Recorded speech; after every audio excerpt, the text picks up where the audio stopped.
गुरवे गौरचंद्राय राधिकाय तदालये कृष्णाय कृष्णभक्ताय तद्भक्ताय नमो नमः। ओम नमो भगवते वासुदेवाय। ओम नमो भगवते वासुदेवाय। ओम नमो भगवते वासुदेवाय।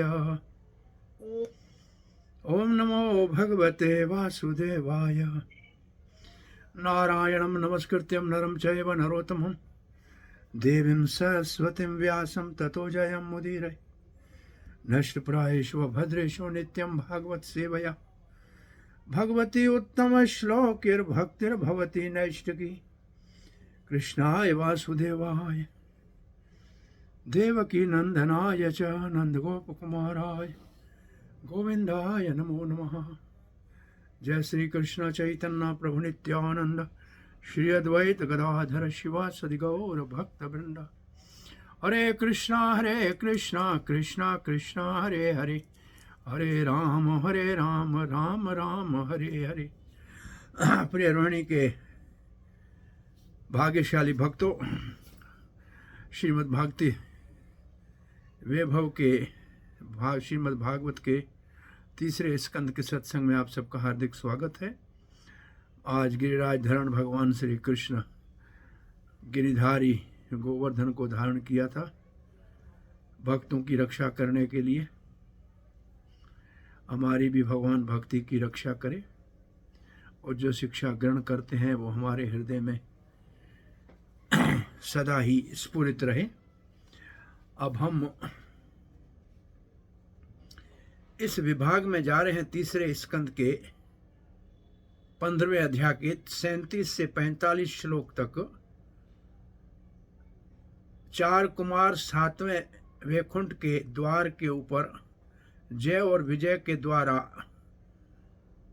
सामने डंडा लगा के उनको रोकने के ऊपर क्रोधित होते हैं और उनको श्राप देते हैं कि आप वैकुंठ में रहने के योग्य नहीं हो। उस समय भगवान उसी स्थान पे आते हैं 7वें दरवाजे के ऊपर।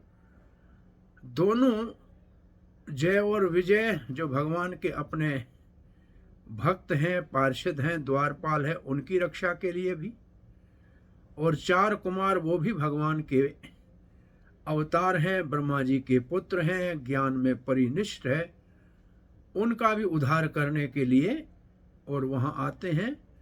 तो ये श्लोकों में भगवान का वहां आना और चार कुमारों को दर्शन देने से क्या प्रभाव पड़ा है, उसके उपरांत चार कुमार भगवान की प्रार्थना करेंगे।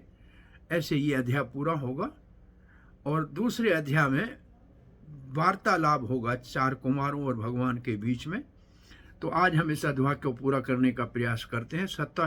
37वें श्लोक में लिखा है, एवं तदैव भगवान अरविंद नाभ। भगवान का विशेषण है कि उनकी नाभि से कमल निकला है जिसके ऊपर ब्रह्मा जी की उत्पत्ति हुई है। तो ये जो अरविंद नाभ भगवान को कहते हैं, ये गर्भोदक्षाई विष्णु के लिए है। स्वानाम विबुद्ध्य, जो अपने हैं, स्वानाम का मतलब जो भगवान के अपने सेवक हैं। विबुद्ध्य, उनके विषय में भगवान को जब पता लगा कि उन्होंने सद अतिकर्मम, जो सत्य है, मेरे दूसरे भक्त हैं चार कुमार, उनका अतिक्रमण किया, इसका मतलब उनका अपमान किया है। आर्य हृदय भगवान का एक विशेषण है, जो वेद शास्त्र के अनुसार जिनका जीवन सत्य के ऊपर है उनको आर्य कहते हैं। उनके हृदय में भगवान विराजमान होते हैं अथवा उसके हृदय को प्रकाशित करते हैं। तस्मिन् ययो परमहंस महामुनि नाम, और जो चार कुमार आए थे वो परमहंस थे और उनको दर्शन देने के लिए वहां गए। अन्वेषणीय चरणौ चलयन सह श्री। अब इसका अर्थ है कि वो चरण भगवान के जिनका ध्यान करने के लिए बड़े बड़े योगी समाधि लगाते हैं, वही चरण, उन्हीं चरणों से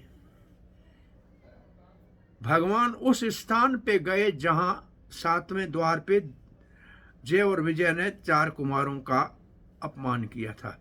अकेले नहीं गए, सश्री ही लक्ष्मी के साथ गए। लक्ष्मी व्यक्तिगत साथ में अथवा उनके जो वक्षस्थल के ऊपर लक्ष्मी का चिन्ह है उसको साथ ले गए। वास्तव में लक्ष्मी को इसलिए साथ ले गए क्योंकि लक्ष्मी को दिखाना था कि अब जिन्होंने आपको आने से रोका था उनको भी अपराध मिल गया, उनको भी दंड मिल गया।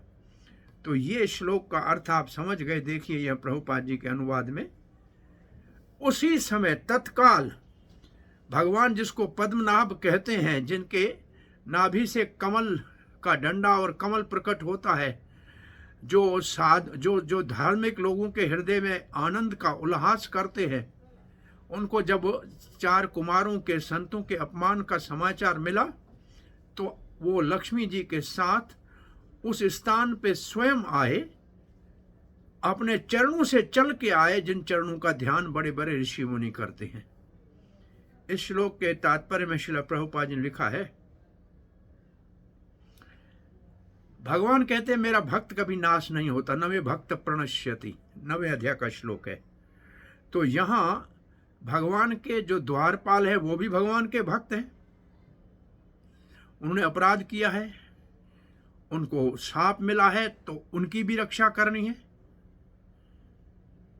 और जो 4 कुमार है वो भी भगवान के भक्त हैं, उनके द्वारा भी क्रोध हुआ है, उनका भी भगवान को भक्ति का संरक्षण करना है। इसलिए भगवान विशेष रूप से अपने द्वारपालों को, जिनकी भक्ति नष्ट न हो जाए, इसलिए वहां पधारे। चक्रवर्ती पाद लिखते हैं, भगवान ब्राह्मणों को प्रेम करते हैं और भक्तों से स्नेह करते हैं। इसलिए भक्ति जो है भगवान को आकर्षित करती है। इस बात को प्रमाणित करने के लिए भक्ति सब जगह अपना प्रकाश फैलाती है।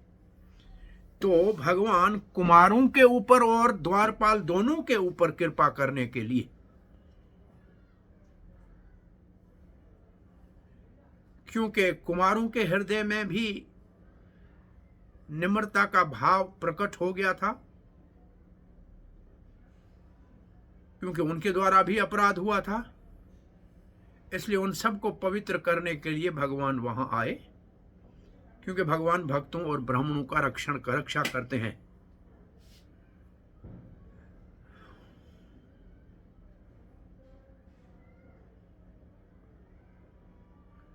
एक विशेष बात कुमारों को भगवान को क्या समझानी थी। ये सत्य है कि बाह्यरंग शक्ति मेरी इस भौतिक जगत का सर्जन करती है, परंतु उनको ये पता नहीं है कि मेरी स्वरूप शक्ति जो आनंददायिनी है, हलादीनी शक्ति है, इसका उनको बोध नहीं था। इसलिए मैं उनको इस आनंदमय मेरी उल्लास वाली शक्ति का अनुभव कराऊंगा। ये लक्ष्मी उसका एक विस्तार है। ये मेरे को 4 कुमारों के ऊपर भी कृपा करनी है। तो दोनों के ऊपर भगवान कृपा करने के लिए आए, परंतु दोनों में से द्वारपाल उनको अतिक प्रिय थे, क्योंकि उनका निज सेवक थे वो। अब आगे का श्लोक कहते हैं, तम त्व आगतम प्रतिहिर्य उपायिकम स्वापुंभि त्यचक्षतक्षः विश्याम स्वत्समाधि भाग्यम। ये बात बहुत बड़ी कहते हैं कि आज तक 4 कुमार समाधि में भगवान के ब्रह्म के स्वरूप का तो अनुभव करते थे, परंतु साक्षात भगवान, वैसे समाधि में भी चतुर्भुज विष्णु ही दर्शन देता है वास्तविक समाधि में, तो इनको चतुर्भुज विष्णु का दर्शन तो समाधि में होता था, परंतु आंखों से साक्षात विष्णु को नहीं दिए थे। यहाँ अचक्षता अक्ष, आंखों से साक्षात विषयांस्व समाधि भाग्यम, जो समाधि में उसको दिखता था, आज वो आंखों से उसको देख रहे हैं। और फिर भगवान की थोड़ा सा रूप का वर्णन करते हैं कि उनको जो चमर झुलाया जा रहा था सफेद, वो 2 हंस की तरह दोनों तरफ से लग रहा था। शिव वायु लोलत, तो ये भगवान जो है शशि क्षेत्र, और उनके ऊपर जो छाता ताना हुआ था सफ़ेद रंग का, वो मानो के उल्टा हुआ कमल खिला हुआ हो, और उस छाते का तो रंग ऐसा सफ़ेद है जैसे चंद्रमा हो, और उससे अमृत की बूंदें गिर रही थी, और वो छाता बहुत मणियों से सजा हुआ था। ये भगवान के वैभव का वर्णन है। तो आप इसका अनुवाद पढ़ेंगे प्रभुपाद गीता, तो सनक आदि ऋषि उन्होंने भगवान को साक्षात देखा। पहले जो हृदय में देखते थे समाधि में, उसको आज आंखों से देखा। और जब उनको देखा तो भगवान अकेले नहीं थे, उनके पार्षद उनके संग में थे, और उनकी सारी साज सामग्री उनके साथ थी। जैसे कि उनका छाता सफ़ेद उनके साथ था, चमर दोनों तरफ से थे, और वो ऐसे जब हिल रहे थे तो लगता था कि सफ़ेद दो जो है हंसों का जोड़ा है जो भगवान के दोनों तरफ से खड़ा है, और छाते से जो मणियों से सजा हुआ था, उसके ऊपर मालाएं जो लगाई हुई थी, उनसे बहुत सुगंध हवा आ रही थी और आनंद दे रही थी। और छाता सफ़ेद था, ऐसे लग रहा था जैसे चंद्रमा से अमृत की बूंदें टपक रही है, और हवा उसका सुंदर सुगंध ले आ रही थी। ये भगवान के दर्शन का वर्णन है। इस श्लोक में श्री प्रभुपाद लिखते हैं विशेष रूप से, ये जो चक्ष अक्षिता, चक्ष अताक्ष विश्यान, इस शब्द को मुख्य प्रभुपाद जी महत्व देते हैं कि साक्षात आंखों के सामने भगवान का दर्शन हुआ। समाधि में तो दिख रहे थे, पहले भाग्यवान थे, परंतु आज उनको साक्षात देख के वो अद्भुत आनंद में हो गए। ये शुद्ध भक्तों के लिए संभव है कि वो साक्षात भगवान को देखें। योगी तो मात्र समाधि में ही देख सकते हैं। भगवान को अपने पार्षदों के साथ 4 कुमारों में देखा, छाता चमर लिए हुए, और इसको प्रभुपाद लिखते हैं ब्रह्म संहिता में ये लिखा है, प्रेमंजन श्रुत भक्ति विलोचनेन संत सदैव हृदयेषु अवलोकयन्ति यम श्याम सुंदरम चिंतम गुण स्वरूपम गोविंदम आदि पुरुषम तमहम भजामि। प्रेम जिसके आंखों में, उसके हृदय में भगवान दिखते हैं। प्रभुपाद कहते हैं हृदय में पहले भगवान दिखते हैं ना, परंतु जब भक्त परिपक्व अवस्था में हो जाता है तो साक्षात आंखों के सामने भगवान का दर्शन होता है, आमने सामने होता है। सामान्य लोगों के लिए भगवान का दर्शन दुर्लभ है, परंतु यहाँ विशेष रूप से जो भगवान के नाम का सुमरण करते हैं और भगवान की प्रेममयी भक्ति में जो लगे रहते हैं, वो पहले तो भक्ति जीभा से शुरू करते हैं, भगवान के नाम का जप करते हैं, भगवान के प्रसाद का रसास्वादन करते हैं आदर पूर्वक, तो भगवान उनके ऊपर कृपा करके, ये ऐसे वास्तव में एक श्लोक है, उसका ये प्रभुपाद जी ने अनुवाद दिया है। कोई आप में से बता सकता है ये कौन सा श्लोक है जिसका प्रभुपाद ने अनुवाद किया है या संक्षेप में दिया है? जरा विचार कीजिए, बताइए। मेरे को मालूम है, आपको मालूम है।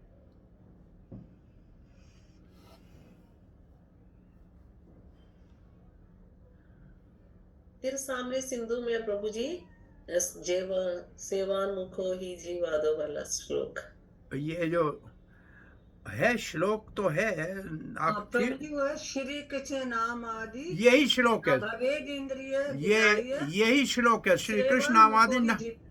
बिल्कुल जी, यही श्लोक है।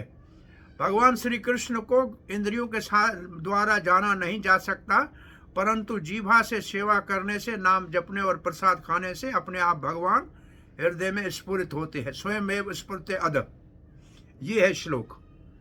ये है प्रभुपाद को तात्पर्य पढ़ने की विधि। तत्काल आप ढूंढिए कि कहाँ से ये श्लोक दिया हुआ है, क्यों ये श्लोक दिया हुआ है। कैसे प्रभुपाद अपने मन से नहीं लिख रहे, सब शास्त्र के प्रमाण से लिख रहे। श्री कृष्ण नाम आदि न भवेत इंद्रिय, ये श्लोक है।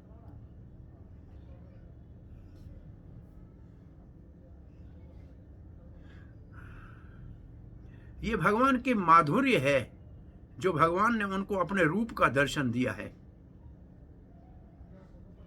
भगवान के अब शब्दों को सुनेंगे, भगवान के चरणों में लगी हुई तुलसी से जो सुगंध आएगी वायु की, उसका वो जो है वो पान करेंगे। ऐसे सभी इंद्रियों से भगवान का दर्शन करेंगे वो। ये 5 श्लोकों में भगवान के मधुर रूप का वर्णन किया गया है। ये इस श्लोक से लेके 4 और श्लोक तक। इसको देखने के भगवान चरणों से पैदल चल के आए। ऐसे कहते हैं कि गरुड़ ने कहा कि मैं मुझ पे चढ़ के चलो, भगवान नहीं चढ़े। और जो विश्वकेन भगवान के पादुका लेके खड़े होते हैं वो पादुका लाए, वो भी नहीं पहने। भगवान लक्ष्मी पास में खड़ी थी और तत्काल भागे तो लक्ष्मी साथ में आ गई और गेट के ऊपर आ गए।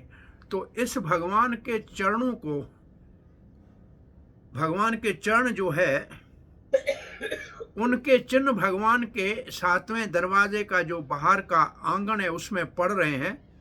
उसको देखने के लिए जो नगरवासी थे, इसका मतलब वैकुंठवासी थे, वो भी भागे हुए आए। विमानों में चढ़ के जो घूम रहे थे वैकुंठवासी, वो भी देखने के लिए आ गए। और जो बगीचे में, जो उद्यान में जो भ्रमण कर रहे थे, वो भी उन चरणों को देखने के लिए आ गए, क्योंकि ये चरण भगवान के देखना बहुत दुर्लभ है। आज तो अनावरत चरणों से भगवान भागते हुए आए हैं।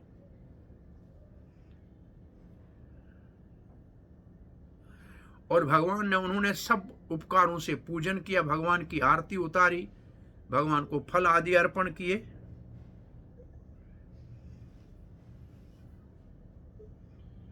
अब वो बात कही है, समाधि में जिनको दिखते थे उनको आज साक्षात दिख रहे हैं, केवल दिख नहीं रहे हैं। और भगवान के सुंदर छाता का और भगवान के चरणों का दर्शन हो रहा है और भगवान के चंवर ढुलाने का दर्शन हो रहा है। अब हम आगे के श्लोक में जाते हैं। ये श्लोक कहता है, कृत्सन प्रसाद। कृत्सन का मतलब कुछ छोड़ा नहीं, पूरे का पूरा। कृत्सन शब्द का मतलब है पूर्ण। प्रसाद का मतलब कृपा, सुमुखम। भगवान का जो सुंदर मुख है उसका दर्शन भगवान का पूर्ण प्रसाद है। स्मरणीय धाम है, ये भगवान का जो धाम है वैकुंठ, उसका जो अधिपति है, उन्होंने बड़ी कृपा की और इनको पूर्ण दर्शन दिया। स्नेह अवलोक्य कल्य हृदय संस प्रसन्नतम। और भगवान के दर्शन हृदय से, उनके हृदय के अंदर बहुत बड़ा एक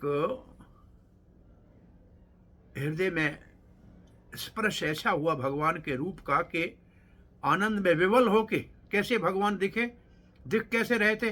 श्यामे, भगवान का श्याम रूप था।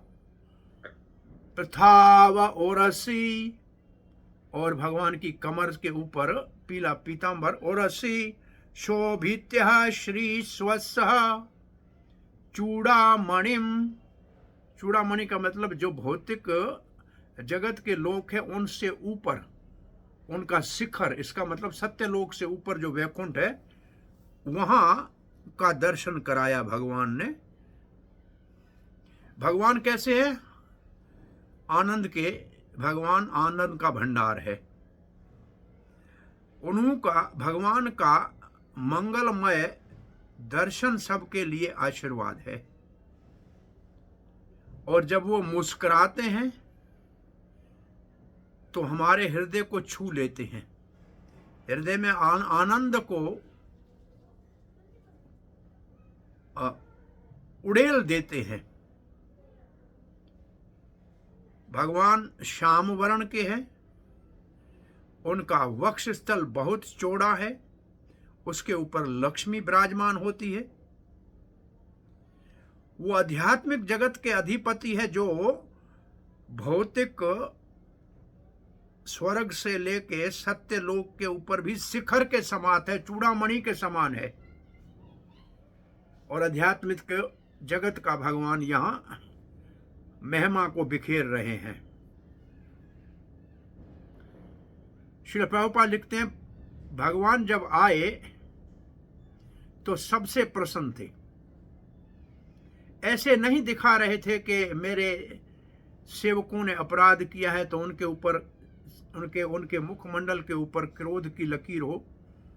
अथवा 4 कुमारों ने क्रोध किया है उनके प्रति क्रोध का भाव हो, ऐसा कुछ नहीं था। इसलिए कहा गया कि भगवान पूर्ण आशीर्वाद देने के लिए अपना दर्शन दे रहे थे। जानते थे कि मेरे द्वारपालों ने अपराध किया थे, वो ये भी जानते थे कि अपराध तो 4 कुमारों से भी हुआ है, इन्होंने भक्तों का अपराध किया, ये भी जानते थे। फिर भी भगवान बड़े प्रसन्न चित्त से सबको आशीर्वाद देने के लिए आते ही थे। प्रभुपाद ने सावधान किया है कि भक्तों का अपराध चैतन्य महाप्रभु के शब्दों में मत वाले हाथी जैसा है, जो भक्ति की लता को जड़ से उखाड़ देता है। उसको प्रभुपाद ने लिखा है भक्ति की हत्या कर देता है। भगवान के मन में किसी के प्रति जो है द्वेष का भाव नहीं था। वो भक्तों के द्वारा किए हुए अपराध को कभी उसके विषय में कभी सोचते भी नहीं है। परंतु भक्त को सावधान होना चाहिए कि किसी और भक्त के चरणों में अपराध न करे। भगवान तो उसको कभी नहीं, उसका ध्यान नहीं देते हैं। भगवान सबके समान है, परंतु विशेष भक्तों के प्रति उनका स्नेह अधिक है। तो भगवान जिनसे अपराध हुआ उनके प्रति भी स्नेह से देखते हैं, और जिन्होंने अपराध किया है उनके प्रति भी स्नेहित से देखते हैं, क्योंकि दोनों भक्त हैं। ये कौन सा श्लोक है आपके विचार में कि भगवान सबसे समान है परंतु भक्तों के प्रति ज्यादा स्नेह रखते हैं? किसी को याद है भगवत गीता का कौन सा श्लोक? समोहम सर्वभूतेषु। बिल्कुल सही है। 10वें अध्याय का श्लोक है, समोहम सर्वभूतेषु न मे द्वेषो अस्ति न प्रिय। यही श्लोक है। और ये भगवान का एक दिव्य गुण है। इसके लिए भगवान का एक नाम है अनिमेष निमिष। अनिमेष निमिष का मतलब है जब कोई भक्त अपराध करता है तो भगवान आंखें बंद कर देते हैं कि मैंने देखा ही नहीं, और जब भगवान कोई थोड़ी सी भक्ति की सेवा करते हैं तो खुली आंखों से देखता है, अरे इससे बड़ा कोई भक्त है ही नहीं। किसी का गुण भगवान भुलाते नहीं है और किसी का अपराध याद करते नहीं है। इसको भगवान का शीलवान गुण कहते हैं। भगवान शीलवान है। तो अब आगे लिखा है,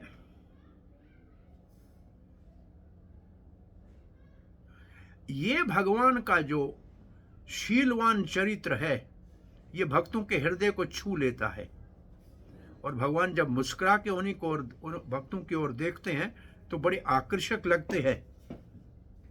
ये केवल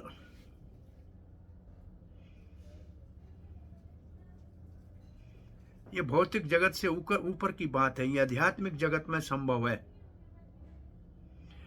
भौतिक जगत के लोगों को तो पता ही नहीं है कि भगवान का क्या लोक क्या है, स्वरूप क्या है, क्या भगवान के सामग्री है पूजा की, कौन भगवान के पार्षद हैं।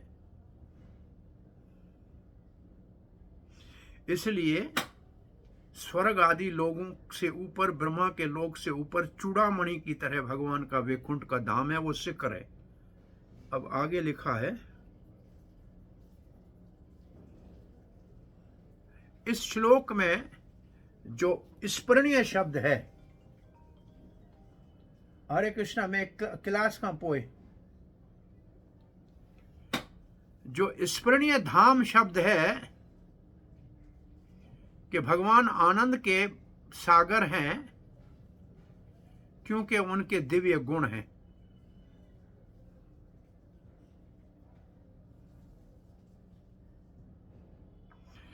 अब प्रभुपाद लिखते हैं भगवान सबका आश्रय है, चाहे कोई निराकारवादी हो या साकारवादी हो, ब्रह्म का ध्यान करने वाला हो या भगवान का पार्षद बनने वाला हो, भगवान सबके ऊपर कृपा करते हैं।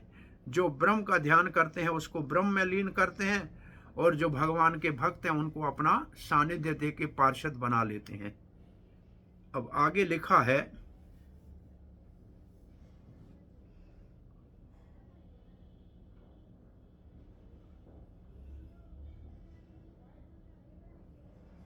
अब वैकुंठ क्यों भगवान इतना भगवान मंगलमय क्यों है भगवान का रूप? तो प्रभुपाद लिखते हैं, ब्रह्म संहिता में लिखा है, लक्ष्मी सहस्र शतसम ब्रह्म सेव्यमानम। वहां हजारों लक्ष्मियां भगवान की सेवा करती है, और लोग एक लक्ष्मी के थोड़े से कृपा के लिए ही सदा लालायित रहते हैं। तो भगवान के धाम में तो लाखों लक्ष्मियां सेवा कर रही हैं।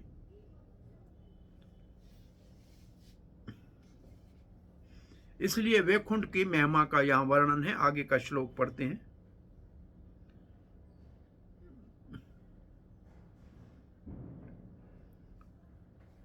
चक्रवर्ती पाद लिखते हैं, 4 कुमारों को संदेह था कि भगवान कहीं हमारे ऊपर क्रोधित तो नहीं है, इनके हमने द्वारपालों के ऊपर शराब देने का जो ये क्रोध का कार्य किया है, इसके लिए भगवान कहीं हमारे ऊपर क्रोधित तो नहीं है। परंतु उन्होंने देखा अंदर और बाहर से भगवान तो स्नेहपूर्वक है, आनंद दे रहे हैं। इनका मुखमंडल का जो छटा है और इनकी जो कटाक्ष है, उससे तो कृपा बरस रही है। तो इसलिए उनके हृदय में आनंद की अनुभूति हुई। पूर्ण रूप से वो प्रसन्न है, भगवान पूर्ण रूप से प्रसन्न है। और ये बहुत सुंदर है भगवान।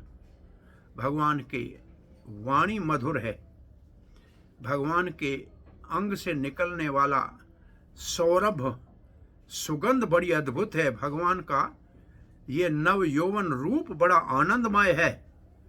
और ये आंखें तो ऐसे ही दर्शन की प्यासी होती हैं। संतों को इनके दर्शन का आनंद हुआ। और दूसरी तरफ जय और विजय रो रहे थे। भगवान को देख के वो रो रहे थे, अब भाई स्वामी, हम आपके सेवक होते हुए भी भक्तों का अनादर करके मूर्खता कर बैठे, अब क्या करें? और ब्राह्मण है, इन्होंने शराब दिया है, ये तो हमको जला देंगे। और फिर भगवान, हम आपके इस मधुर सुंदर रूप का फिर दर्शन नहीं कर पाएंगे, इसका हमको बहुत दुख हो रहा है। तो भगवान उनको प्रति उत्तर क्या देते हैं? उनके हृदय का स्पर्श किया। ये भगवान के चितवन का, भगवान के दृष्टि डालने का एक चमत्कार है कि उनके हृदय में, ये भगवान की एक कला है। वो भीष्म पितामह हजारों बाणों से बींधे हुए शरीर में कितना पीड़ा सह रहे होंगे। कृष्ण ने क्या कृपा दृष्टि डाली, उनकी पीड़ा समाप्त हो गई और सोए सोए प्रवचन देना शुरू कर दिया। यहां भी भगवान की कृपा ऐसी हुई कि उनके हृदय में भी जो कलेश था वो दूर हो गया। कितने भगवान स्नेह करते हैं भक्तों के साथ। इससे उनका भी मन भगवान में आकर्षित हो गया। भगवान की छाती में तो लक्ष्मी का चिन्ह है ही, श्रीवत्स चिन्ह तो है ही। और वो भगवान वैकुंठ के स्वामी हैं, आत्माधीष्ण्यम। फिर वही बात लिखी है कि वैकुंठ इस जगत से बहुत ऊपर है। अब आगे हम पढ़ रहे हैं श्लोक संख्या 40।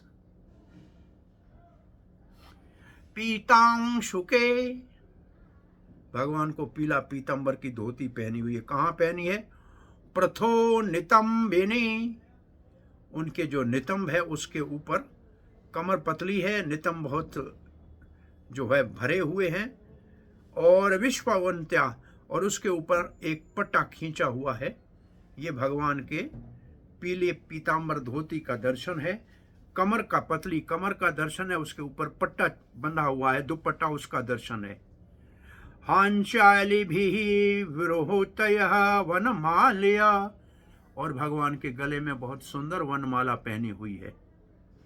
वलगो प्रकोष्ठः वलयं विनता सुतांसे, भगवान के हाथ कलाइयों में जो है पहने हुए हैं ब्रेसलेट, क्या कहते हैं, कंगन पहले हुए हैं भगवान के।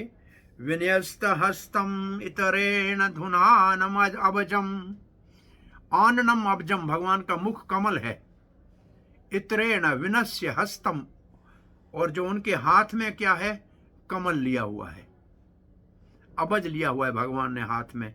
तो ये श्लोक क्या कहते हैं, भगवान के कमर के ऊपर पीतांबर पहना हुआ था, उसके ऊपर एक कस के पट्टा बंधा हुआ था और वनमाला पहनी हुई थी, और उस वनमाला के ऊपर बहुत से भंवरे मंडला रहे थे, और भगवान के कलाइयों में बहुत सुंदर कंगन पहने हुए थे। एक उनका जो उल्टा हाथ था वो गरुड़ के कंधे पे था। यो विनत्य शब्द है ना, विनत्य गुरु को कहते हैं, गरुड़ को कहते हैं विनता सुत। विनत्य जैसे कौनते है ऐसे विनत्य है, गरुड़ की माँ का नाम है विनता। तो गरुड़ के, भगवान का उल्टा हाथ गरुड़ के कंधे के ऊपर था और उनके सीधे हाथ में कमल धारण किया हुआ था जिसको वो घुमा रहे थे। ये भगवान के छवि का दर्शन है। प्रभुपाद कहते हैं यहां भगवान के सुंदर पूरे विग्रह का साक्षात रूप का दर्शन है कि भगवान कितने अद्भुत है, जिसकी अनुभूति 4 कुमारों ने की।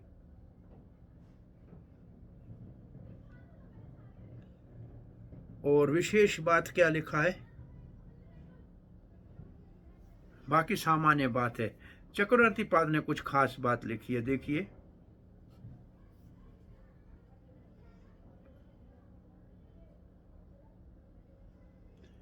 क्योंकि भगवान के हर एक जो इसमें वर्णन है वो सबको आकर्षित है। पीतांबर आकर्षित है, कमर पतली आकर्षित है, स्थूल स्तंभ आकर्षित है, उसके ऊपर पट्टा आकर्षित है, वनमाला आकर्षित है, कलाइयों में पहने हुए कंगन आकर्षित है, वनमाला के ऊपर जो भंवरे मंडला रहे हैं वो भी आकर्षित हैं।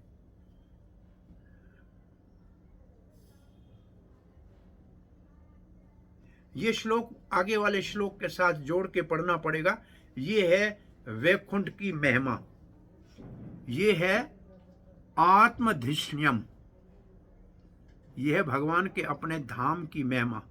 और आगे लिखा है गरुड़ के ऊपर उल्टा हाथ रखा हुआ है और विनश्यस्य वलगु प्रोक्षित वलरम हस्तम, सीधे हाथ में कमल को घुमा रहे हैं। क्यों?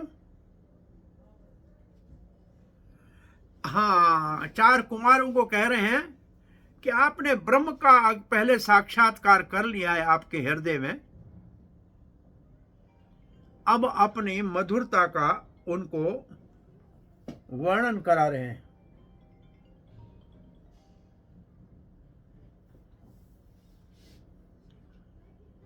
अरे ब्रह्मानंद तो तुच्छ है, आप देखो अब मेरा ये रूप।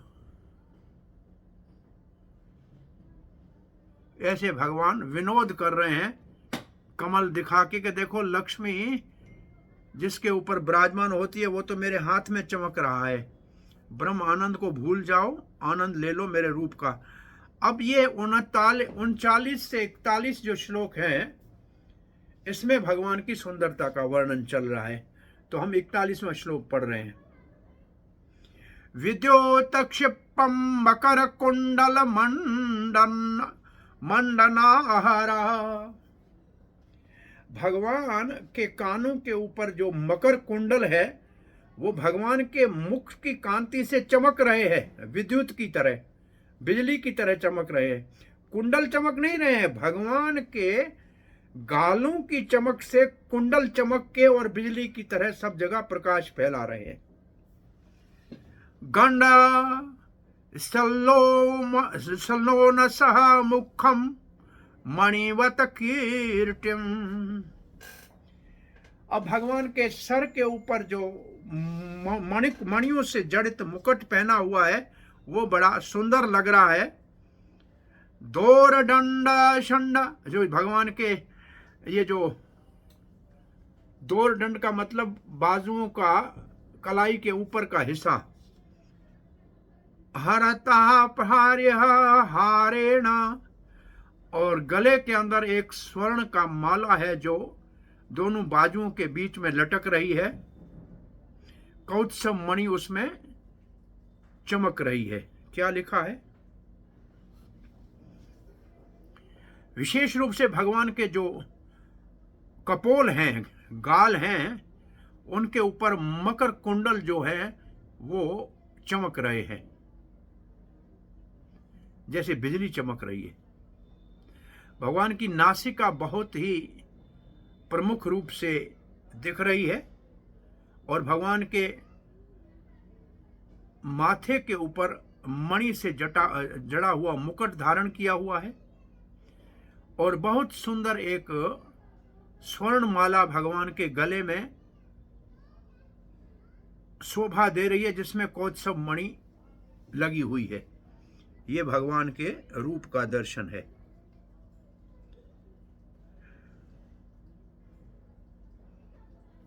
चलो जी, आगे के श्लोक में चलते हैं। श्लोक 42। अत्रोपसृष्टम् इति चोतस्मित्तम् इंदिरायाः श्वानां धिया वर्चितं बहु सौष्ठवाढ्यम् मह्यं भविष्यः भवितां च भजन्तम् अंगम् नेमिर्निरीक्ष्य न वितृप्त दृश्यो मुदा कई। ऐसे भगवान के सुंदर मुख को देखा तो उसको देखते ही रह गए और उससे तृप्त नहीं हो रहे थे। अब क्या लिखा है? कोई पढ़े जरा, अनुवाद पढ़िए प्रभुपाद जी का। कौन पढ़ना चाहेगा? रति रूपा गलती माता जी पढ़ी। हरे कृष्णा। नारायण का अनुपम सौंदर्य उनके भक्तों की बुद्धि द्वारा कई गुना वर्धित होने से इतना आकर्षक था कि वह अतीव सुंदरी लक्ष्मी देवी के गर्व को भी पराजित कर रहा था। हे देवताओं, इस तरह प्रकट हुए भगवान मेरे द्वारा, शिव जी द्वारा तथा तुम सबों के द्वारा पूजनीय हैं। मुनियों ने उन्हें अतृप्त आंखों से आदर अर्पित किया और प्रसन्नता पूर्वक उनके लोटस फीट पर अपना सिर झुकाया। हरे कृष्ण। तो आपने इसमें पढ़ा कि भगवान की सुंदरता भक्तों को लक्ष्मी की सुंदरता से अधिक लगती है। और ये बोल कौन रहा है, आप जरा बता सकती हो बेटी? कौन बोल रहा है ये श्लोक? चार कुमार बोल रहे हैं प्रभु जी। नहीं बेटी, ये चार कुमार नहीं बोल रहे हैं, ये ब्रह्मा जी बोल रहे हैं। ब्रह्मा जी बोल रहे हैं। ब्रह्मा जी ब्रह्मा जी कह रहे हैं मैं शिव और सारे इनकी सेवा करते हैं। ये ब्रह्मा जी कह रहे हैं देवताओं को जो प्रसंग चल रहा है ऊपर से। देवताओं ने ब्रह्मा से पूछा था, तो ये ब्रह्मा जी ही सारा वृत्तांत ये बता रहे हैं। तो भगवान भक्तों को अति प्रिय है लक्ष्मी से। इसका मतलब भक्त कोई वैभव नहीं चाहते हैं, ऐश्वर्य नहीं चाहते हैं, वो माधुर्य के लिए भगवान के रूप में आकर्षित होते हैं। तो ये भाव है यहाँ। और इस श्लोक में तात्पर्य थोड़ा सा प्रभुपाद जी का आगे बहुत लंबे तात्पर्य हैं। लक्ष्मी देवी तो बहुत सुंदर मानी जाती है आध्यात्मिक जगत में, और भौतिक जगत में तो उसी को चाहते हैं। और वो अपने आप को भी मानती है कि मैं बहुत अति सुंदर हूं, परंतु उनकी सुंदरता को भी भगवान यहां हरा देते हैं, भगवान जीत जाते हैं। इसका अर्थ है कि लक्ष्मी की सुंदरता भगवान के उपरांत दूसरे स्तर के ऊपर बहुत महान है। इसलिए वैष्णव एक कवि ने गाया क्या है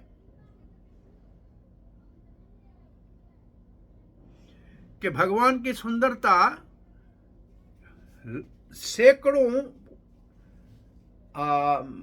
काम देवों को पराजित करती है, इसलिए भगवान का नाम है मदन मोहन।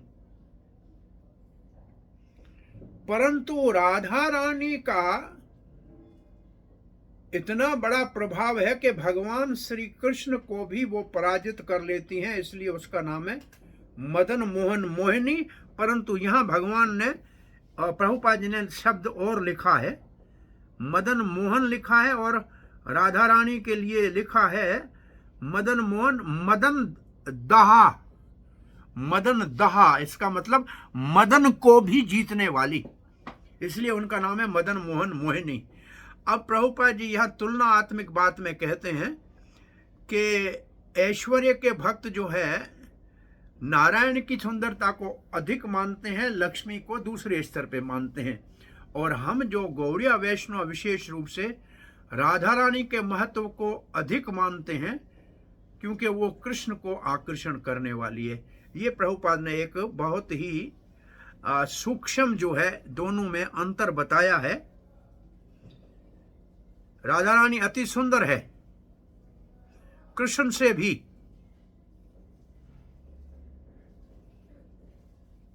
भगवान भक्त वत्सल है, भगवान अपने भक्तों को प्रसन्न करना चाहते हैं। जैसे ब्रह्मा शिव आदि भगवान के भक्त हैं, और यहां 4 कुमार भी भक्त हैं, इनको भी भगवान बहुत सुंदर लग रहे हैं।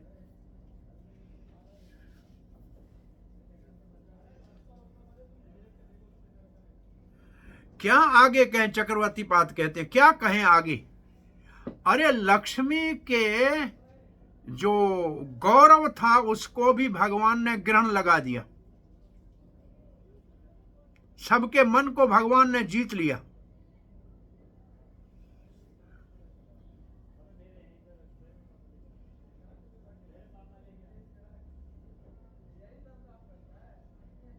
तो अब हम आगे का श्लोक पढ़ते हैं। बहुत कुछ कहने को है लेकिन समय का अभाव है। तस्यारविंद नयनस्य पदारविंद अहो, ये श्लोक सबको याद करने का है। ये श्लोक बहुत प्रमुख श्लोक है। तस्यार जी बोलिए। प्रभु जी मैंने तो याद किया हुआ है। नहीं, ये श्लोक आपके उसमें याद करने में है कि नहीं है, मेमोरी में? हाँ जी है। क्योंकि ये बहुत मुख्य श्लोक है, इम्पोर्टेंट श्लोक है ना, उसमें है ये। हाँ, ये याद करने का है क्योंकि इसमें बहुत महत्वपूर्ण बात कही है। हाँ तस्य अरविंदाक्ष नयनस्य पदारविंद। तस्य अरविंद नयन, भगवान जो कमल नयन है उसके जो चरण कमल है, किंजिक मिश्र तुलसी मकरंद वायु, भगवान के जो चरणों के नख है वो तो कमल के अंदर जो रश्मियां होती है वो है, और तुलसी जो उनके ऊपर उनसे मिली हुई है, उससे जो मकरंद वायु जो वहां से हवा बहकर आती है, अंतर्गत स्वविवरेण चकार तेषाम, वो 4 कुमारों की नासिका से अंदर हृदय में चली गई, मन में चली गई। संक्षोभम, उनके मन विचलित हो गया। अक्षर जुषम अपि चित्त तन्वोः, और जो पहले अक्षर ब्रह्म का ध्यान करते थे ना, वो उनको भूल गया। चित्त तन्वः, अब उनका चित्त भगवान के रूप में लग गया, उनका मन अब भगवान के रूप में लग गया। तो ये विशेष श्लोक है जिसका भाव है कि अब 4 कुमार जो पहले निराकार ब्रह्म के उपासक थे आज से भक्त बन गए, और वो नासिका को तो बंद नहीं कर सकते, उसमें तो भगवान के चरणों के मकरंद तुलसी के साथ चली ही गई, और उससे उनके मन के अंदर क्षोभ पैदा हुआ और ब्रह्म आनंद उनको छोटा लगने लगा, और ब्रह्मा भगवान का स्वरूप उनके लिए आकर्षित हो गया। ये इसका भाव है। श्रील प्रभुपाद जी लिखते हैं, पहले निराकारवादी थे 4 कुमार, वो जो है अद्वैतवादी थे, परंतु अब भगवान के दर्शन से और चरणों के, तुलसी के और भगवान के चरणों से निकलने वाली जो सौरभ सुगंध है उसके मन को परिवर्तन कर दिया। अब वो भगवान के भक्त बन गए, भगवान की सेवा के लिए वो प्रेरित हो गए।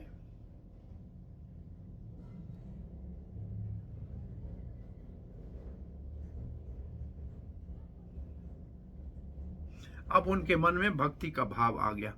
ये उदाहरण है, जो ज्ञानी है वो भी भगवान के भक्त या भगवान की कृपा से शुद्ध भक्त हो सकते हैं।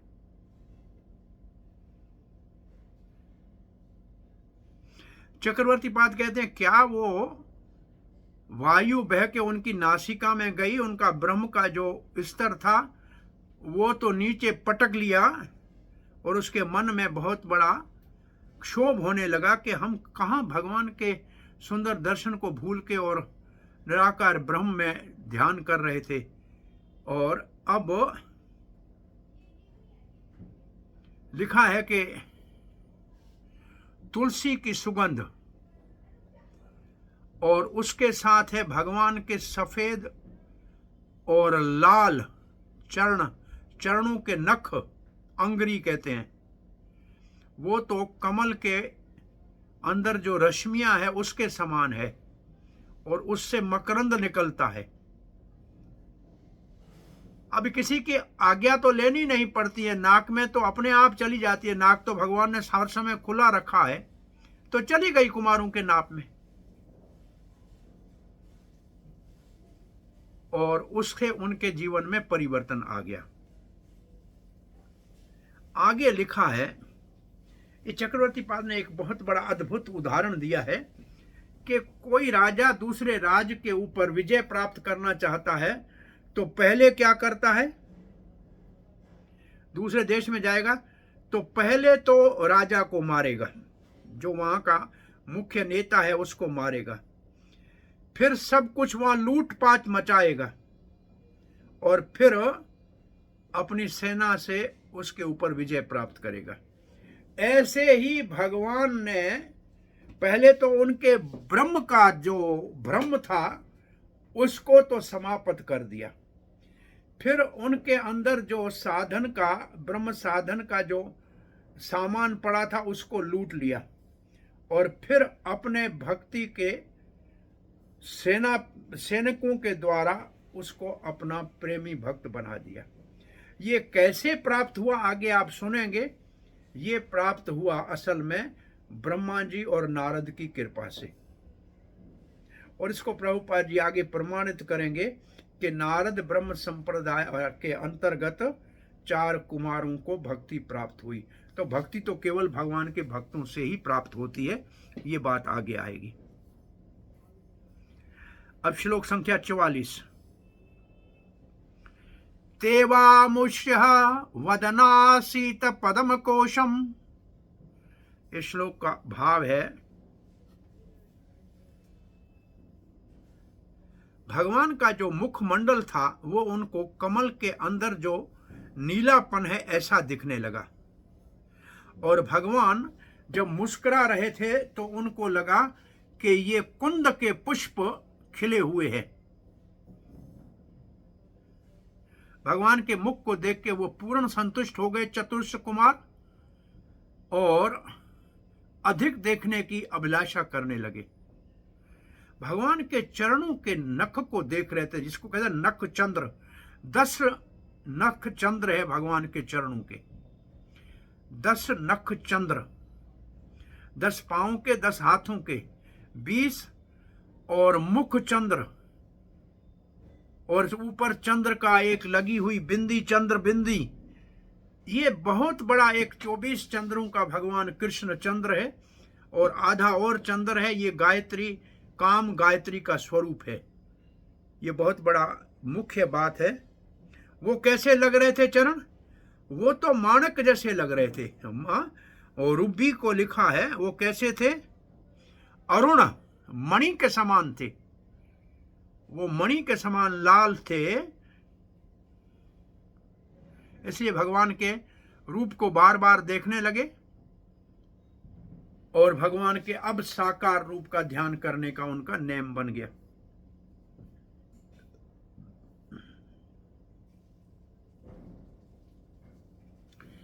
बोला हुआ क्या, कैसे हुआ ये? चक्रवर्ती पाद कहते हैं तुलसी ने प्राणों को पवित्र कर दिया और प्राणों ने इंद्रियों को शुद्ध कर दिया, क्योंकि इंद्रियां प्राणों के ऊपर आश्रित होती हैं। पहले तो आंख पवित्र हो गई, भगवान के रूप का आनंद लिया, और फिर भगवान के सारे अंगों का आनंद लिया। फिर कान पवित्र हो गए, भगवान के सुंदर वाणी को सुनने का सौभाग्य मिला। फिर नासिका पवित्र हो गई कि भगवान के तुलसी का मकरंद मिला। ऐसे सारी इंद्रियां पवित्र हो गई। भगवान का दर्शन किया। उन्होंने कहा हमने पहले भी दर्शन किया है। बोला पहले कब किया है? मैंने तो नहीं दिया। बोला आपने नहीं दिया, लेकिन हमारे पिताजी ब्रह्मा ने आपके विषय में बताया था और नारद ने बताया था, हमारे भाई ने, और उनकी कृपा से भक्ति मिली है और इस भक्ति के कारण आज हमको आपका दर्शन मिला है।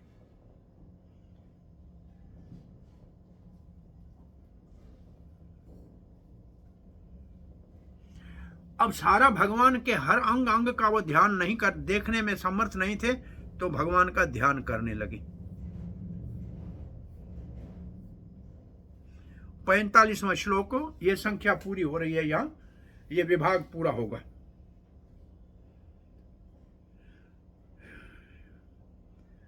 अब यहां इसका तात्पर्य प्रभुपाद का बहुत बड़ा है श्लोक का।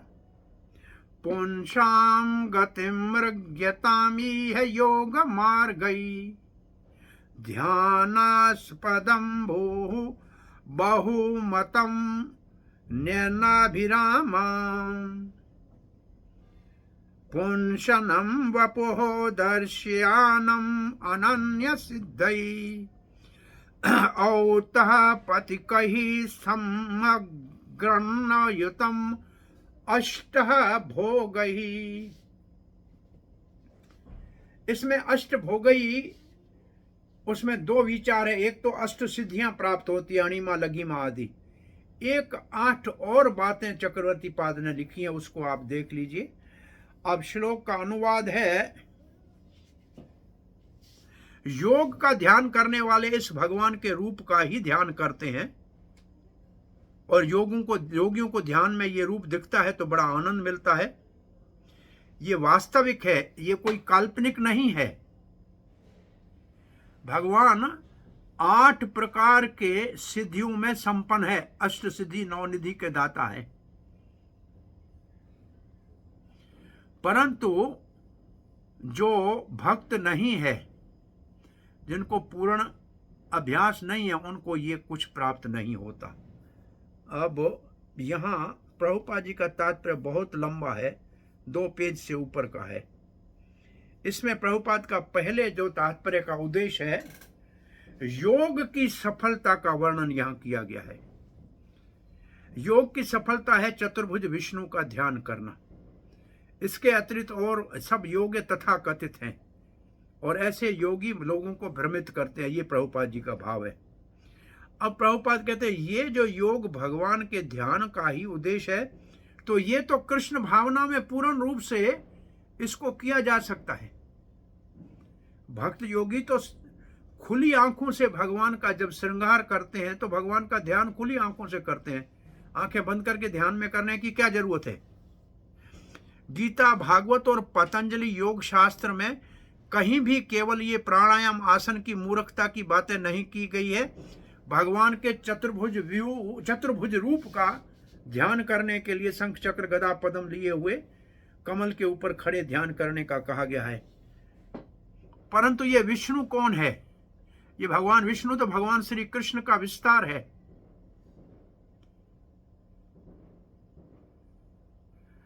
और योगी नाम अभी सर्वेशाम, सबसे बड़ा योगी, महान योगी वो है जो भगवान का ध्यान करे।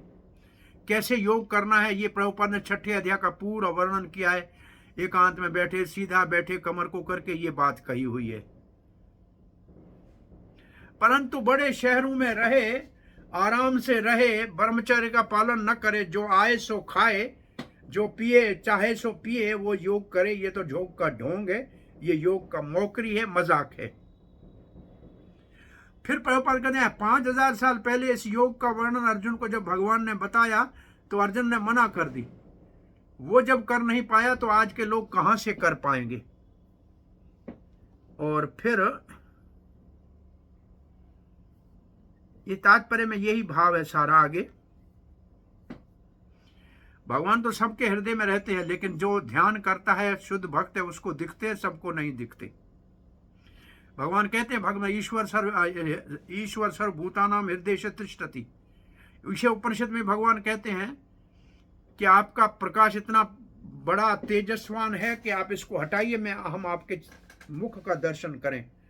सो इस दृष्टि से अगर देखा जाए तो पहले लोग भले ब्रह्म का ध्यान करें लेकिन उसमें संतुष्टि नहीं होगी, फिर परमात्मा का ध्यान करें उसमें भी संतुष्टि नहीं होगी, परंतु जब भगवान के रूप का ध्यान करेंगे तो दोनों अन्य साधन उसके अंदर अपने आप आ जाएंगे। इसलिए कुछ अलग प्रयास करने की आवश्यकता नहीं है। तो इस तात्पर्य में सारा भाव ये बहुत लंबा तात्पर्य है, आप पढ़ के देख लीजिए। और फिर प्रभु का चैतन्य महाप्रभु ने हमको बहुत सरल रास्ता बताया, हरे कृष्ण महामंत्र को जपो और आपको सिद्धि प्राप्त हो जाएगी, कुछ और करने की जरूरत नहीं है।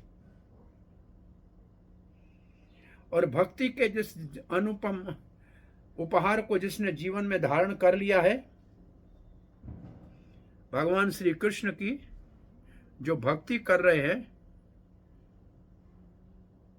अभी 4 कुमार भी यही करने लग गए हैं। योग में तो इंद्रियों को वश में करना है और भगवान की सेवा में इंद्रियां अपने आप लग जाती हैं। तो ये बहुत बड़ा तात्पर्य है। लेकिन अष्ट सिद्धियों की बात प्रभुपाद ने की है वहां, अणिमा लघिमा वाली। चक्रवर्ती पाद क्या कहते हैं, बहुमतम, बहुत से मत है भगवान के ध्यान करने के लिए। 8 क्या है सिद्धियां, शब्द, स्पर्श, रूप, गंध और टेस्ट को क्या कहेंगे, रस। ये हो गए 5। और फिर है भगवान की कृपा 6, फिर भगवान की लीला 7, फिर भगवान का बल 8। ये भगवान के स्वरूप से उत्पन्न होती हैं। औत्पत्ति कहा, और इसका अनुभव किया जा सकता है भोगई, कैसे, भक्ति के द्वारा। तो भक्तों को इन 7 चीजों का, ये 7 चीजें तो प्राप्त होती है भगवान को।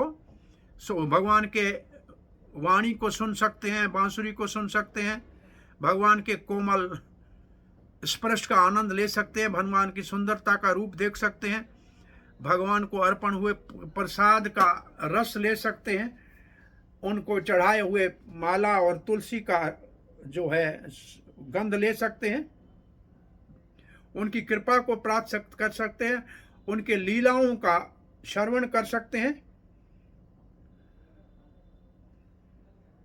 और भगवान के प्रेम को प्राप्त सकते हैं। और 8वां जो है वो जो भगवान का ऐश्वर्य है, जब भगवान सद्गुण संपन्न है, वो भगवान के ऐश्वर्य की अनुभूति कर सकते हैं। तो इसको कोई इसको 8 सिद्धियां कहते हैं योग में, और भक्तों के लिए ये 8 चीजें हैं। और अब जो श्लोक 46 से 50 तक है, ये कुमार भगवान को प्रार्थना कर रहे हैं। कुमार क्या कह रहे हैं, कुमार कह रहे हैं आप तो दुष्टों को तो कभी दर्शन देते ही नहीं है, दुरात्माओं को, भले उनके हृदय में बैठे हुए हैं। जहां तक हमारा प्रश्न है, हमने तो आपको साक्षात सामने आमने देखा है। आप अनंत है, फिर भी आपको हमने पूर्ण रूप से दर्शन किया है। इसका हमने हमारे पिता ब्रह्मा जी से सुना था, आज उसको साक्षात देख भी लिया, उसका अनुभव भी कर लिया। इसमें प्रभुपाद जी तब बड़े तात्पर्य लंबा लिखा है।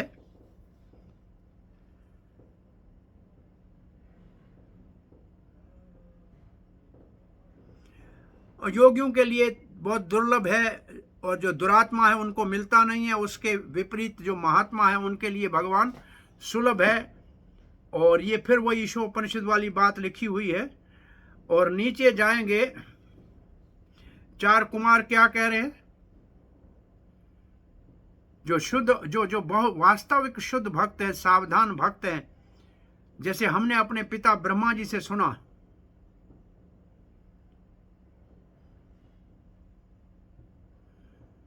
परंतु अब हम आगे बढ़ के हमने आपका दर्शन किया। ये हमारे पिता का आशीर्वाद है, हम पूर्ण संतुष्ट हैं।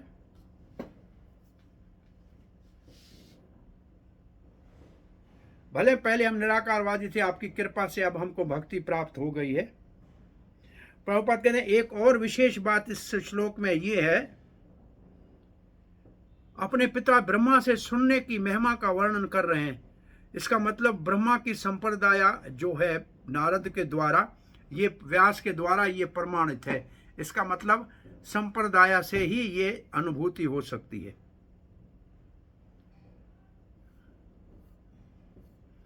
समय ज्यादा हो गया है। 47वें श्लोक में कहते हैं,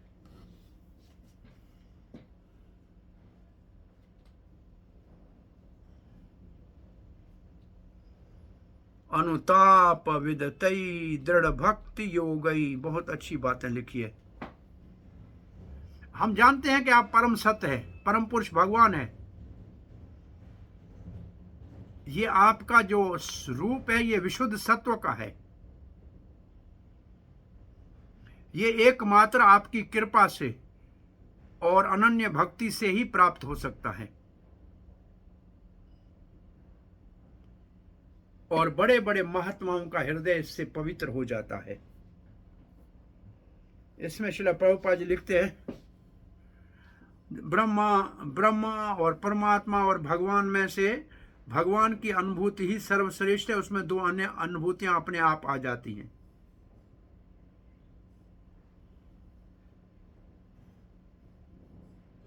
भगवान को ऐसे श्रृंगार कैसे होता है, ये निराकारवादी इसके ऊपर कुछ आलोचना कर सकते हैं।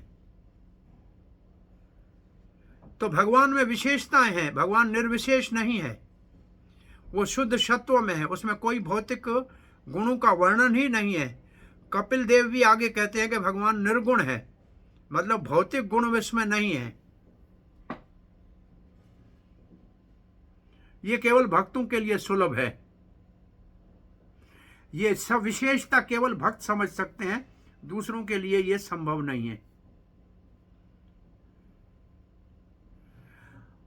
आज कह रहे हैं 4 कुमार, हमने जो गीता में पढ़ा था ब्रह्मणो प्रतिष्ठा हम, ब्रह्म आपके ऊपर आधारित है, उसकी हमको अनुभूति हो गई। अब आपके प्रति हमारी रति हो गई, मतलब भाव भक्ति उत्पन्न हो गई। अब प्रेम दूर नहीं है।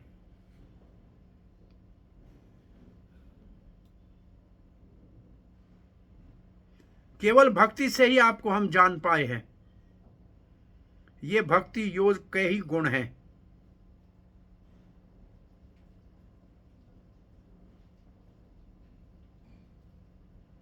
एक बात बहुत बड़ी लिखी है, और बड़ी बात चक्रवर्ती पाद ने यह लिखी है कि जब हमने पश्चाताप किया, अनुताप किया कि हमारे द्वारा 2 भगवान के द्वारपाल भक्तों का अपराध हो गया, इसके ऊपर जब हम अनुताप किया, पश्चाताप किया, तभी आपकी भक्ति हमारे हृदय में प्रकट हुई और ब्रह्म का भाव छूट गया। इसका अर्थ यह है कि भक्तों से अपराध हो तो उसके ऊपर पश्चाताप करना चाहिए।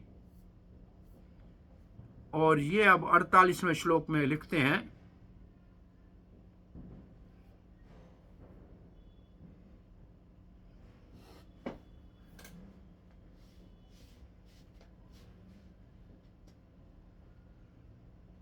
बहुत सुंदर लिखा है। जो बुद्धिमान भक्त हैं, जो दक्ष हैं, वो आपकी कथा को सुनते हैं, जो मंगलमय है, आपकी लीलाओं को सुनते हैं, और यही सुनने के योग्य है। अरे फिर इस ये सुनने को श्रवण कीर्तन मिल जाए तो भौतिक कोई आशीर्वाद की क्या आवश्यकता है। अरे यहां तक के मुक्ति की भी कोई आवश्यकता नहीं है, तो फिर स्वर्ग आदि का तो सोचना ही मूर्खता है। उसको क्या करेंगे। ये भगवान की गुण रूप लीला के कीर्तन का और श्रवण की महिमा है। श्लोक बहुत अच्छा है।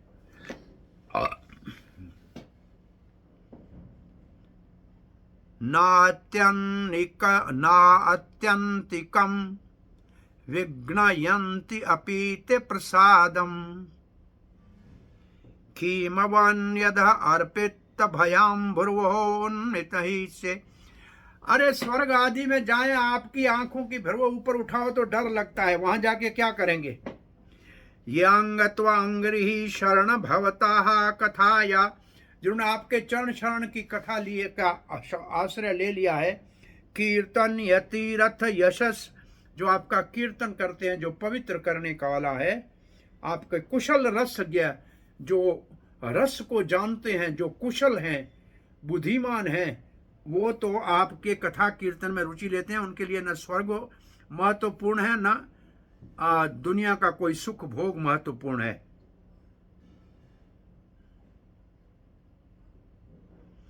भौतिक लोग जो कम बुद्धि वाले हैं, भौतिक भोग लेते हैं, लेकिन भगवान के भक्त जो है उनको तो कोई देवता का स्थान मिले या मुक्ति मिले, उसको भी नहीं चाहते हैं।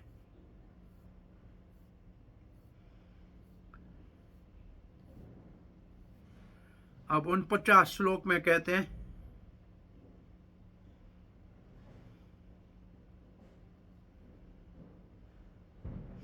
अब अपना निम्रता दिखाते हैं कि भगवान हमने अपराध तो किया है, हो सकता है कि हमको नरक में जाना पड़े या किसी नीच जूनी में जाना पड़े, बस हम आपको एक प्रार्थना करते हैं, हम जहां भी जाएं आपकी स्मृति हमारे को बनी रहे,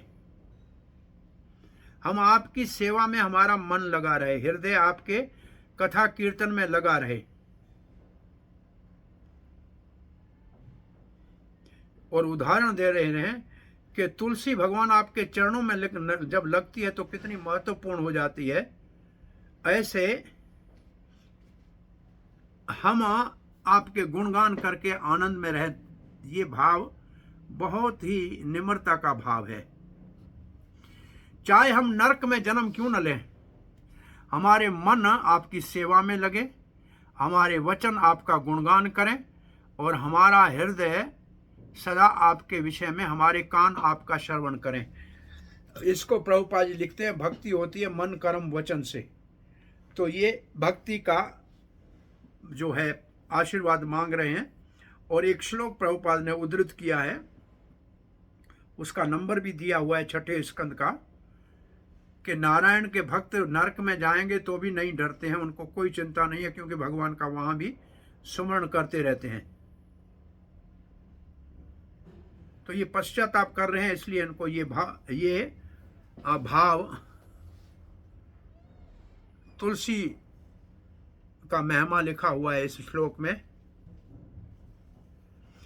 अरे हमारे कान छोटे नहीं है, कान में आकाश विराजमान है और आकाश अनंत है, इसलिए भगवान की कथा अनंत के मुख से सुनते सुनते कोई आज तक थकता नहीं है, इसलिए अधिक से अधिक कथा सुनो। और ये अंतिम श्लोक पढ़ के आज की कथा को विराम देते हैं। ये श्लोक है अंतिम।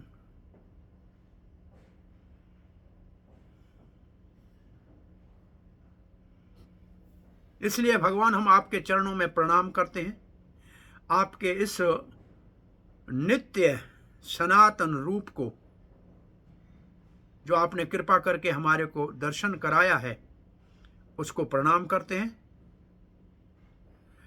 दुर्भाग्य अभाग्य आपके इस रूप का दर्शन नहीं कर सकते हैं, कम बुद्धि वाले नहीं कर सकते। हम बहुत संतुष्ट हैं, हमारी मन और हमारा दृष्टि दोनों संतुष्ट हो गए हैं।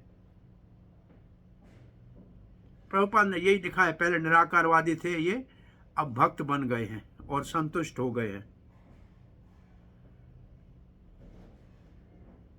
बार बार भगवान को प्रणाम कर रहे हैं, अब यहाँ हमारी ये कथा पूरी होती है। आपका कुछ प्रश्न जिज्ञासा है तो पूछ लीजिए। देखिए 10 श्लोक 11 श्लोक करने में भी घंटे से ज्यादा लग गया। हो कृष्ण। हरे कृष्ण जी, धन्यवाद प्रणाम। बोलिए। आप नगर में सागर वर्दी और अमृत वर्षा की है, उसके लिए बहुत बहुत धन्यवाद। हाँ जी, आपने दो चीज बताई, एक तो ब्राह्मण को भगवान प्रेम करते हैं और भक्तों को स्नेह करते हैं, तो थोड़ा सा इसका अंतर समझाएं। अंतर ये है कि दोनों, अब यहाँ भगवान के सामने 4 कुमार हैं और 2 अपने द्वारपाल है। अब इनमें से भगवान बोलेंगे ऐसे आगे कि मेरा हाथ भी ब्राह्मणों का अपराध करे तो मैं अपना हाथ काट दूंगा। ब्राह्मण आप आए और मैंने आके स्वागत नहीं किया, मुझे बड़ा दुख है, मेरे सेवक का पाप मेरा पाप है। ऐसे भगवान बहुत बड़ा प्रवचन करेंगे, ब्राह्मणों का बड़ा गुणगान करेंगे, परंतु कहेंगे ये 3 बार भले जाए नर जाए भले पृथ्वी लोक में, मैं स्वयं अवतार लेके इनको लेने जाऊंगा। तो वास्तव में स्नेह करते हैं अपने भक्तों से। ब्राह्मण का मर्यादा वाला सम्मान जरूर करते हैं, आदर देते हैं, प्रेम करते हैं, परंतु भक्तों के प्रति जो भगवान का स्नेह है, तो दोनों में से किससे ज्यादा प्रेम करेंगे कोई पूछ रहा है, तो दो द्वारपालों से अधिक प्रेम किया। इनको तो अभी भक्ति दी, वो तो पहले से भक्त है, वो तो भगवान की लीला में भाग लेने के लिए आएंगे। भगवान उसके लिए 2 अवतार ले रहे हैं, पहले हिरण्याकश्यप को मारने के लिए नरसिंह देव और वाराह देव, और फिर रामचंद्र, और फिर श्री कृष्ण, इतने अवतार ले रहे हैं उनके साथ, तो उनको अपने धाम ले जाने के लिए। तो भक्तों से स्नेह करने का ये अर्थ है। इसका मतलब ये हो गया प्रेम से ऊपर स्नेह हो गया। प्रेम, वहां प्रेम का अर्थ है मर्यादा। मर्यादा, ठीक है जी। हाँ। एक जगह और है प्रभु जी कि इसमें जो श्राप दिया है वो सस्पेंसिव रखा है अब तक। क्या चीज? इसको हो जाए जो श्राप दिया है वो उसका वो श्राप अभी आगे जो कल वाला अध्याय उसमें आएगा कि 3 भले ये 3 जन्मों के लिए जाएं असुर जूनी में, वो आगे आएगा। अच्छा, आ गया। वो आप अगले वर्ष श्लोक में यही वार्तालाप होगी भगवान विष्णु और 4 कुमारों के बीच में। जी धन्यवाद, बहुत बहुत धन्यवाद। हरे कृष्ण। अब आपके पास समय कितना है? ये जो मेरा हिस्से में 19 अध्याय पूरे करने के लिए कितना समय है आपके पास? आपका दूसरा सेशन कब शुरू हो रहा है? ये तो पूरा हो गया संडे को। अभी हमारा सेशन के आगे वाली की कोई डिक्लेरेशन नहीं है प्रभु जी। जब तक आपका आशीर्वाद मिलता रहेगा, आपका सानिध्य हम लेते रहेंगे अमृत वर्षा का। प्रयास करेंगे कि कैसे भी मैं कथा करूंगा तो भी 7 बजे कथा खत्म होगी, 8 बजे आधा घंटा आपका ये मेरा सेशन मैंने वचन किया है, तो कोशिश करूंगा पूरा करने की। हरे कृष्ण। अगले सेशन के लिए प्रभु जी अभी कोई डिक्लेयर नहीं हुआ है, तो आप तक जब तक सानिध्य मिलेगा आपसे प्रार्थना है आपने सानिध्य 19 तक पूरा करूंगा। मैं वचन भगवान को दिया है, कृष्ण करेगा, शक्ति देगा। है तो बैठ नहीं सकता हूँ, पढ़ने के लिए बैठना पड़ता है। एक बार तो कम से कम अध्याय को देखना चाहिए, उतना भी समय नहीं मिल रहा है। दूसरी भी क्लासें चल रही हैं साथ में। कृष्ण कृपा करेगा, हो जाएगा। और किसी का कोई प्रश्न जिज्ञासा है? अच्छे हैं आप लोग, कुछ पढ़ के आते हैं, अच्छा लगा है। कुछ प्रश्नों का उत्तर तो देते हैं, मूक नहीं है। हरे कृष्णा प्रभु जी। हरे कृष्णा। प्रभु जी, जैसे बार बार आता है ना ब्रह्म साक्षात्कार, आत्म साक्षात्कार और परमात्मा साक्षात्कार, इनमें तीनों में क्या डिफरेंस है? आत्म साक्षात्कार का मतलब मैं आत्मा हूं, ये समझ लेना। हाँ जी। ब्रह्म साक्षात्कार का अर्थ यह है कि भगवान की जो ब्रह्म ज्योति है उसका अनुभूति कर लेना। अच्छा जी। और ये ज्ञानियों का लक्ष्य है दोनों। हाँ जी। और परमात्मा को साक्षात करना ये योगियों का लक्ष्य है, जो हृदय में परमात्मा को देख लेते हैं। हाँ जी। लेकिन ये तीनों के तीनों देखा जाए तो ब्रह्म वाले भी ब्रह्म ज्योति में जाएंगे, परमात्मा वाले भी ब्रह्म ज्योति में जाएंगे, क्योंकि परमात्मा तो है नहीं आध्यात्मिक जगत में। इसलिए दोनों का लक्ष्य तो ब्रह्म ज्योति तक का ही है। ये अधूरी अनुभूति है। जब तक भगवान की सेवा में नहीं लगेंगे तब तक परिपूर्ण अनुभूति नहीं कही जाएगी।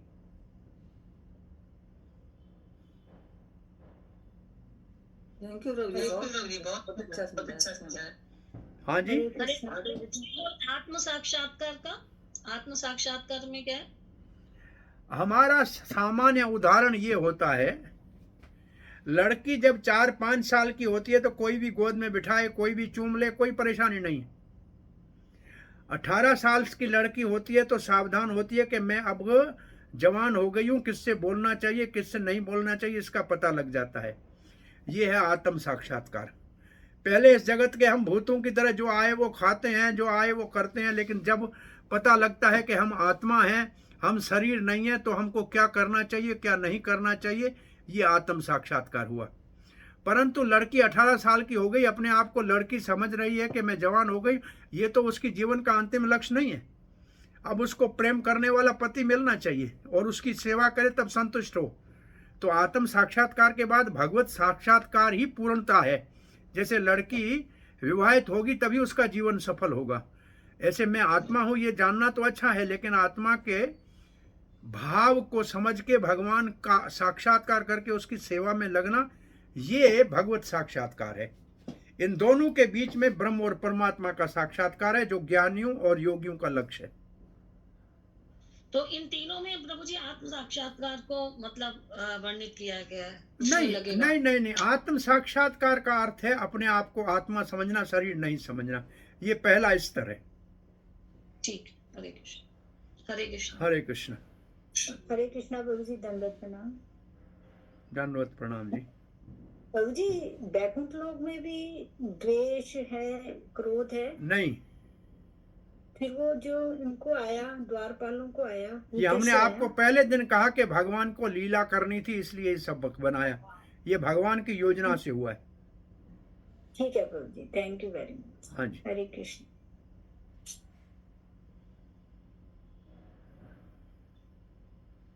हरे कृष्ण, धन्यवाद। हरे कृष्ण प्रभु जी, दंडवत प्रणाम। हाँ जी, बोलिए। प्रभु जी, मेरा एक क्वेश्चन था, अभी जो चर्चा हो रही थी, जैसे आपने बताया उसमें